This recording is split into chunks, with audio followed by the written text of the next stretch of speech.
হুশ তোর এই তিলটাকে যদি গভীরভাবে ছুঁয়ে দেই, তুই কি রাগ করবি?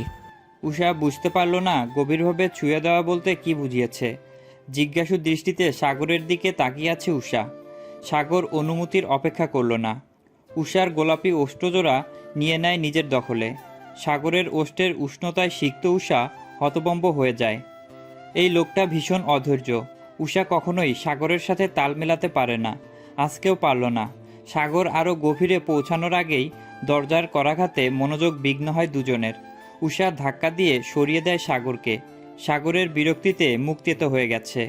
সাগর উষার লজ্জারাঙা মুখশ্রীর দিকে দৃষ্টি স্থির রেখেই বলে, বউ ছাড়া থাকলেও এদের সহ্য হয় না, আবার বউকে কাছে টেনে নিলেও সহ্য হয় না। উষা লজ্জায় তাকাতে পারল না। সাগর হাতের উল্টো পৃষ্ঠ দিয়ে নিজের ঠোঁট মুছতে মুছতে এগিয়ে যায় দরজার দিকে। দরজা খুলেই দেখা মিলল গালিবের। কিরে বেটা, বউকে জড়ানোর জন্য সময় চেয়ে কি ক্রিকেট টিম বানানোর প্ল্যানিং শুরু করেছিস? শালা, তোদের আমার সুখ সহ্য হয় না? উষা ভীষণ অবাক হয়, এত রাতে গালিব ভাইয়া এই বাসায়? উষা, সাগরের সাথে নিচে চলে এসো। শুধু এইটুকু কথা বলেই চলে যায় গালিব। সাগর তাকায় লজ্জায় জীর্ণশীর্ণ হয়ে দাঁড়িয়ে থাকা উষার দিকে।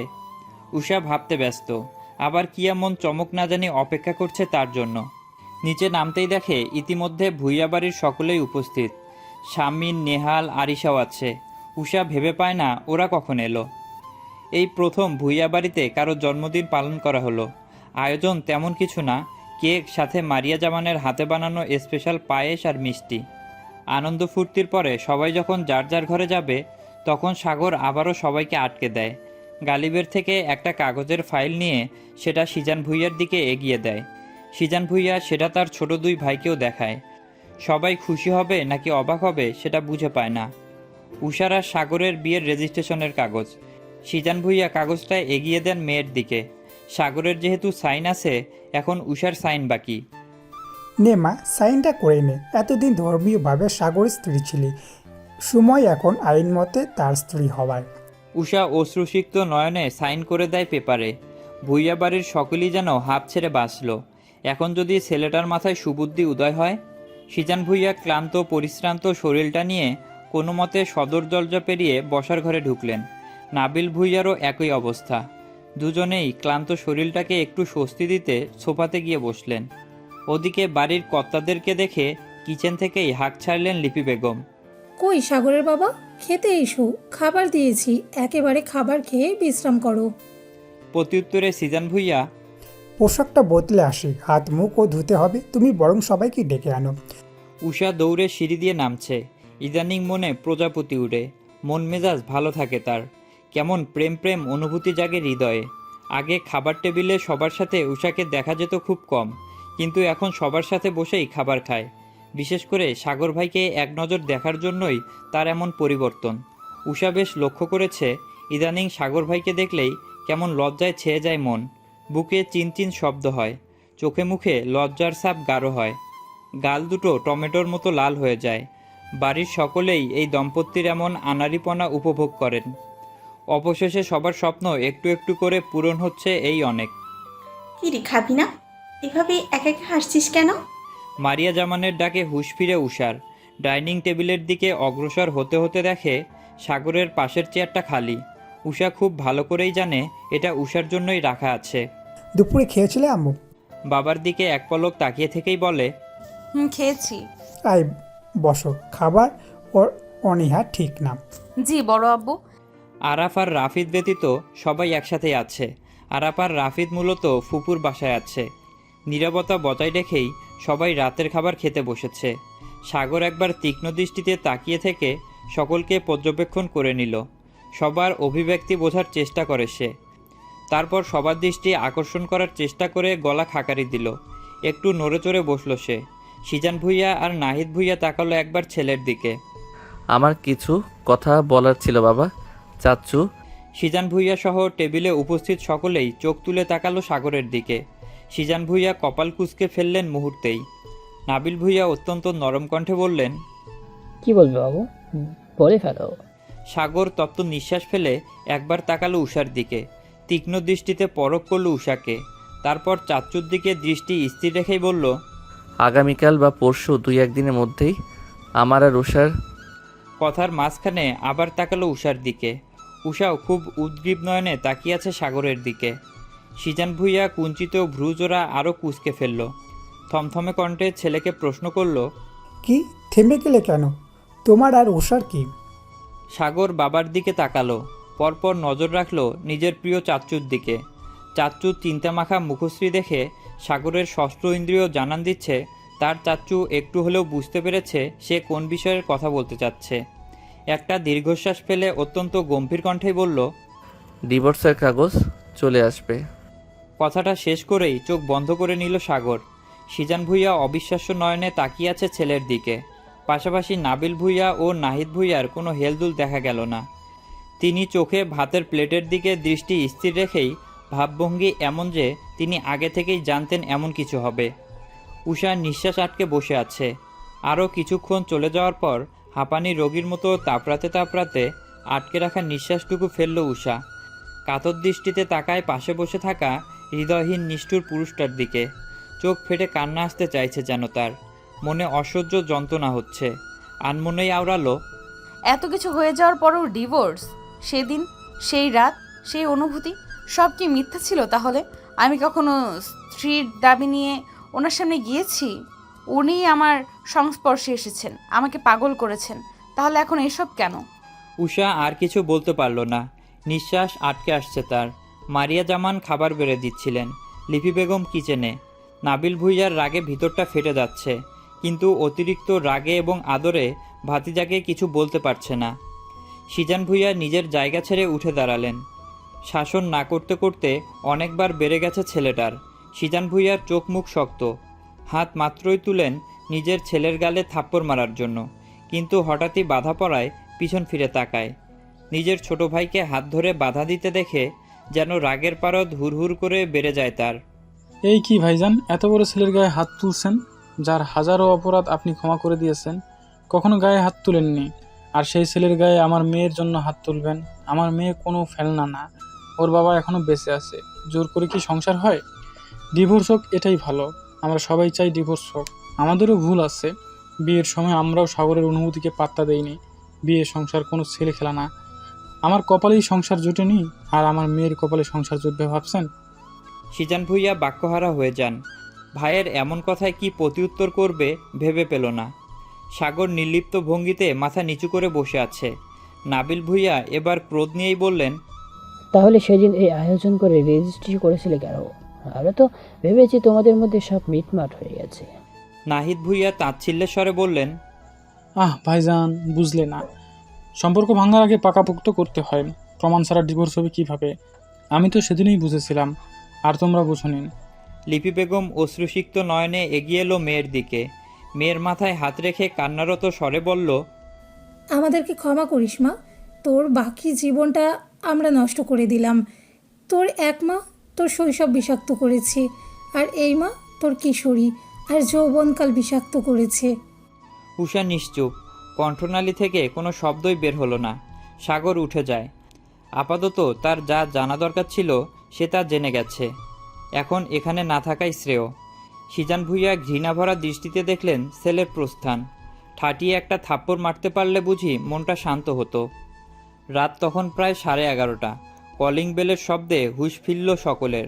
হুঁশ ফিরতেই বুঝতে পারে সকলে গত 1.5 ঘন্টা যাবৎ একই ভঙ্গিতে ড্রয়িং রুমে বসে আছে। কাউকে নড়তে না দেখে লিজা বেগম এগিয়ে গিয়ে দরজা খুলে দেন। শামিন ঘুমন্ত ছেলেকে কোলে নিয়ে দ্রুত পায়ে ভিতরে প্রবেশ করে। ব্যস্ত ভঙ্গিতে বলে, কখন থেকে বেল বাজাচ্ছি, কেউ খুলছিল না কেন? লিজা বেগম হতাশ শ্বাস ফেললেন। পদচারণ থামিয়ে পেছনে তাকায় শামিন। কপালে ভাঁজ ফেলে চিন্তার স্বরে বলে, কেন, কি হয়েছে? লিজা বেগমের উত্তরের অপেক্ষা করল না শামিন। ড্রয়িং রুমে ঢুকেই সবাইকে নিশ্চুপ এবং গভীর চিন্তায় মগ্ন থাকতে দেখে এগিয়ে আসে। এত রাতে ঘুমন্ত ছেলেকে কোলে নিয়ে শামিনকে ভুইয়া বাড়িতে দেখে যেন কেউ অবাক হলো না। লিপি বেগম নাতিকে কোলে নিতে নিতে বলে, এত রাতে ঘুমন্ত ছেলেকে নিয়ে এখানে? ওর ঠান্ডা বুঝলে ডক্টর দেখিয়ে ফিরছিলাম। হাসান সাহেব তো রাতেই রুগী দেখে, জানোই। মুবিনকে বললাম তুমি বাসায় চলে যাও, আমাকে এখানে রেখে যাও। মনটা উষার জন্য বড্ড আনচান আনচান করছিল, আগে বলো, সবার মুখের এমন অবস্থা কেন? আর উষা বউ কোথায়? সাদাব থমথমে কণ্ঠে বলে, উশি নিচের রূপে আছে। শামিন গিয়ে বসে নাবিল ভুঁইয়ার পাশে। লিপি বেগম মাহিদকে কোলে নিয়ে উষার রুমের দিকে যান। ছেলেটাকে দেখে হয়তো মনটা একটু ভালো হবে। কি হয়েছে চাচ্চু? সিরিয়াস কিছু? সাদাব খুলে বলে সবটা। খাওয়ার সময় সে সেখানে উপস্থিত না থাকলেও মায়ের থেকে সবটাই শুনেছে। ঠিক 1:47 শামিন বসার ঘর থেকে উষার ঘরে আসলো। ঘুমন্ত ছেলেকে বুকে নিয়ে শুয়ে আছে উষা। চোখের কোণে জল চিকচিক করছে তার। শামিন আস্তে করে গিয়ে বসে বোনের পাশে। শামিনকে দেখে বিছানা ছেড়ে সেও বোনের পাশে বসে। নীরবতা ছেয়ে যায় দুজনের মধ্যেই। এক পর্যায়ে উষা নিজের মাথাটা বোনের কাঁধে এলিয়ে দেয়। ভাঙা ভাঙা গলায় বলে, আমাদের সম্পর্কটার সমীকরণ আবারও বদলে যাবে। গতবার যখন নতুন সম্পর্ক গড়ে ওঠে তখন জল ছিল আনন্দর, আর এখন বিষাদ, নাকি নিজের অবস্থান হারিয়ে ফেলার জল বুঝতে পারছি না। শামিন চুপ করে রয় বোনের কথায়। নিজেরও যে ঠোঁট ভেঙে কান্না আসছে। উষা কিছুক্ষণ চুপ থেকে বলে, নিজের অবস্থান কিসের আপু? ওই অবস্থাটা তো কখনো আমার ছিল না, শুধুমাত্র নামমাত্র অবস্থান। শামিন নিশ্চুপ, কথা বলতে পারছে না। সমবেদনা দেওয়ার মতো মুখ নেই। কি বলবে, কি বোঝাবে? আদৌ উষা এ বাড়িতে থাকবে? উষা আবারও ধরা গলায় বলল, আচ্ছা আপু, বলো তো, আমার মায়ের কর্মকাণ্ডের পেছনে আমার কি কোনো হাত আছে?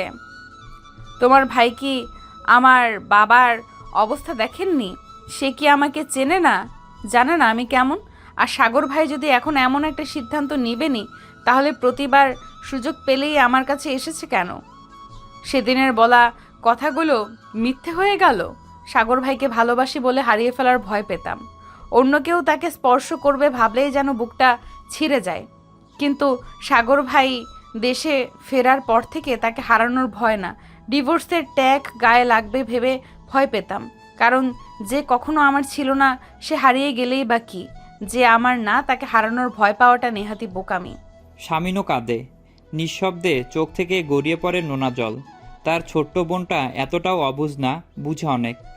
বোনের দিকে তাকানোরও যেন সাহস পায় না। সাগর সবেই এসেছিল উষার সাথে দরকারি কথা বলতে। সে জানে না শামিন এসেছে, তাকে কেউ জানায়নি। আর না সাগর জানতে চেয়েছে। তবে শামিনকে আর উষাকে কথা বলতে দেখে থেমে যায় দরজার কাছেই। শুনে যায় ভগ্ন হৃদয়ের আহাজারি। মানুষ আসলে এমনই, সত্যিকারের ভালোবাসা পেয়ে গেলে তুচ্ছ তাচ্ছিল্য করা শুরু করে। তুমিই বলো, এত এত তিক্ততার পর কি কখনো আমাদের সম্পর্কটা মধুর হতো? আর যাই হোক, তিক্ততা নিয়ে সম্পর্ক করা যায় না।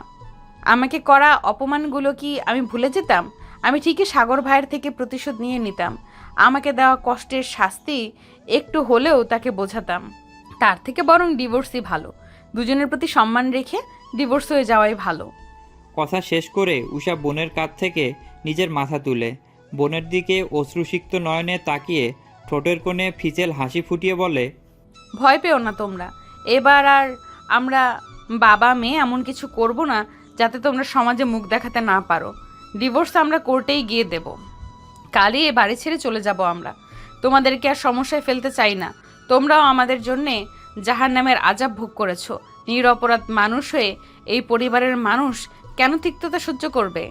শামিন চট করে বোনের মুখ চেপে ধরে। গলা ভাঙা কান্নায় নিমজ্জিত হয়ে শুধু আওড়ায়, এমন কথা বলিস না উষা বউ, আমার দম বন্ধ হয়ে আসে। তারপর বোনকে জড়িয়ে ধরে কান্নায় ভেঙে পড়ে। তোরা কোথাও যাবি না, কোথাও না। এ বাড়িতে যতটুকু অধিকার সাগরের আছে ঠিক ততটুকু অধিকার তোরও আছে। উষার মুখে এমন কথা শুনে সাগরের বুকটা মোচড় দিয়ে ওঠে। এই কথা শুনেই বুকটা কেমন খালি খালি হয়ে গেছে। এই মেয়েটা তার আশেপাশে না থাকলে না জানি কি হবে। গালে উষ্ণতা অনুভব করতেই হুঁশ ফিরে সাগরের। কখন চোখে জমে থাকা জলগুলো গড়িয়ে পড়েছে সে নিজেও জানে না। ডান হাত উঁচিয়ে চোখের জল মুছে সাগর। সে আর এখানে দাঁড়িয়ে থাকতে পারবে না। পিছন ঘুরে ছোট চাচ্চুর ঘরে যেতে হবে। পিছন ঘুরতেই মারিয়া জামানকে দেখে থমকে যায় সাগর। মারিয়া জামানও যে এই সময়ে সাগরকে এখানে দেখে অবাক হয়নি তা নয়। চাচি আম্মার দিকে এগিয়ে যায় সাগর। চাচি আম্মার হাত দুটি নিজের হাতের আদলে নিয়ে নেয়। অশ্রুসিক্ত নয়নে আবদারের স্বরে বলে, আমার সাথে ছোট আব্বুর ঘরে যাবে চাচি আম্মা। ব্যাস এইটুকু কথাতেই যেন মারিয়া জামানের ভিতরটা উতলে উঠল। ছেলের মুখের দিকে তাকিয়ে ভাবে, এটা তো সেদিনের সেই ছোট্ট সাগর, যখন ছোট্ট আব্বু করে করে জান যেত তার। এক নজর নাহিদ ভুঁইয়াকে না দেখলেই সবার কাছে বায়না ধরতো। আমাকে ছোট আব্বুর কাছে নিয়ে যাবে? আমার ছোট আব্বু কই? মানুষ সাগরকে সিজান ভুঁইয়ার ছেলে কম, নাহিদ ভুঁইয়ার ছেলে বলেই বেশি জানতো, চিনতো। তাদের বিয়ের পর থেকে সাগর আর ছোট আব্বু বলে ডাকেনি। এতদিন পর ছেলের মুখে এই ডাকটা শুনে মনটা যেন প্রশান্তিতে ভরে যায় মারিয়া জামানের। মারিয়া জামান ছলছল নেত্রে তাকায় ছেলের পানে। ছেলের হাতে নিজের গাল চেপে ধরে বলে, চল বাবু, তোকে তোর ছোট আব্বুর ঘরে দিয়ে আসে। সাদাপো উষার ঘরের দিকেই আসছিল। মা আর বড় ভাইকে দাঁড়িয়ে থাকতে দেখে নিজেও দাঁড়িয়ে যায়। সাগর সাদাফের দিকেও তাকায় শীতল দৃষ্টিতে। চাচি আম্মা আর আমার সাথে ছোট আব্বুর ঘরে যাবি সাদ? সাদাব খুব খুশি হয় ভাইকে আগের রূপে দেখে। ভালো কিছু হবে হয়তো। তারপর তিনজনে মিলে নাহিদ ভুঁইয়ার ঘরের দিকে পা বাড়ায়। নাহিদ ভুঁইয়ার চোখে ঘুম নেই, কেবল বসার ঘর থেকে নিজের ঘরে ফিরেছেন। ভেতরটা অস্থিরতায় ছেয়ে আছে। বালিশে মাথা ঠেকিয়ে এক হাত কপালে রেখে শুয়ে আছেন তিনি। হঠাৎ দরজা খোলার শব্দে হাত সরিয়ে চোখ তুলে তাকায় সেদিকে। ভেবেছেন উষা নয়তো বড় ভাইজান আসবে, কিন্তু সাগরকে আর মারিয়া জামান সহ সাদাবকে দাঁড়িয়ে থাকতে দেখে কিছুটা না, অনেকটাই অবাক হন তিনি। তার থেকেও বেশি অবাক হন যখন সাগর বলে, ভিতরে আসবো ছোট আব্বু? নাহিদ ভুঁইয়া চমকায়। তরাত করে উঠে বসেন বিছানায়। বিস্ময়ে কিংকর্তবিমূঢ় হয়ে থাকা নাহিদ ভুঁইয়া ভুলেই গেলেন ছেলেকে অনুমতি দেওয়ার কথা। কিছুক্ষণ কাটে এভাবেই। তারপর ঠোঁটের কোণে সুখের এক চিলতে হাসি ফুটিয়ে বলে, আয় বাবা, ভেতরে আয়। সাগর আগায়, সাথে মারিয়া জামান ও সাদাফও এগিয়ে যায়। সাগর নাহিদ ভুঁইয়ার কাছে গিয়ে বসে পড়ে ফ্লোরে, ছোট আব্বুর পায়ের কাছে। পায়ের সাথে মাথা ঠেকিয়ে সাগর বলে, আমার মাথায় একটু হাত বুলিয়ে দিবে ছোট আব্বু? নাহিদ ভুঁইয়ার চোখে জল। তিনিও কাঁদছেন। কিসের কান্না এটা? হারানোর নাকি নতুন কিছু ফিরে পাওয়ার, সেটাই বুঝতে পারলেন না। কাপা কাপা হাতে সাগরের চুলের ভাঁজে নিজের হাত ডোবায় নাহিদ ভুঁইয়া। মারিয়া জামান আর সাদাব চোখ ভরে দেখে সেই দৃশ্য। সাগর সবেমাত্রই নিজের ঘরে ফিরেছে। নাহিদ ভুঁইয়া অনেক জোর করেছিলেন আজকে তার সাথেই থেকে যেতে, কিন্তু সাগর থাকেনি। ছোট আব্বুকে অসুস্থ লাগছে, ঘুম দরকার তার। ঘুম পাড়িয়ে সবেমাত্রই নিজের রুমে আসে সাগর। বিছানায় চোখ বন্ধ করে পড়ে থাকলেও চোখে ঘুম নেই সাগরের। একবার উষার সাথে কথা বলতে পারলে ভালো লাগতো, কিন্তু স্বামীন যে সেখানে আছে। গেলে সাগরের নিজেরই বিপদ। সময় যায় কিন্তু সাগরের ঘুম আসে না। কিছুক্ষণ পরেই চারদিক থেকে আজানের ধ্বনি ভেসে আসে, আর একটু পরেই আলো ফুটতে শুরু করে। সাগর বিছানা ছেড়ে উঠে বসে। এতদিনে মনটা হালকা লাগছে তার। নামাজ পড়ে একেবারে ঘুমানোর কথা ভেবে উঠে যায় সাগর। অজু করে এসে নামাজ পড়ে নেয় ঘরেই। বাবা চাচুরা সবে ঘুমিয়েছে, এখন আর না ডাকাই শ্রেয়। কিছুক্ষণ পর ডেকে দিবে ভেবে আবারও শুয়ে পড়ে সাগর। মিনিট কয়েক পেরোতেই ভেসে আসে গগনবিদারী চিৎকার। সাগর চোখ খুলে উঠে বসে। ঘরের চারদিকে নজর বুলিয়ে বুঝতে চায় শব্দের উৎস। কান খাড়া করে রাখে সাগর।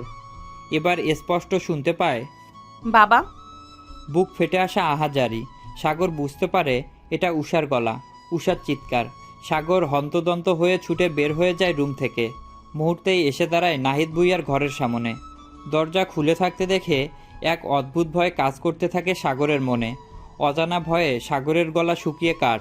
শুষ্ক ঢোক গিলে কাঁপতে কাঁপতে পা বাড়ায় ছোট আব্বুর রুমের দিকে। সাগর রুমে ঢুকেই দেখে উষা নাহিদ ভুঁইয়ার মাথা কোলে নিয়ে বসে আছে। চোখ বেয়ে গড়িয়ে পড়ছে নোনা জল।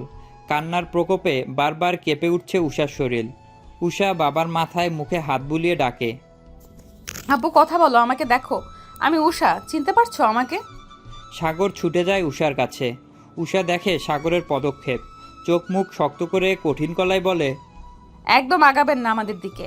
আমরা বাপ মেয়ে বাঁচি নাকি মরি সেটা আপনার দেখার বিষয় না।